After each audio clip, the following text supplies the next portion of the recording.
Hello everyone. So today I'm going to teach you the multiplication of the same numbers ending with 5. Okay. So we all know that 5 times 5 is 25, right? Now I'm taking 15 times 15. So we know that 5 times 5 is 25. Okay. Now take this one.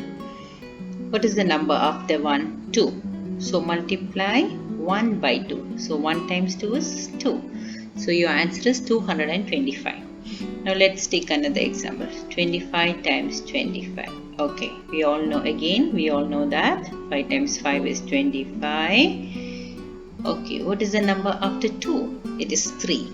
So multiply 2 by 3. So 2 times 3 is 6. So our answer is 625.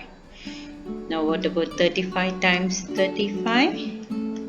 5 times 5 is 25. Okay, what is the number after 3? 4.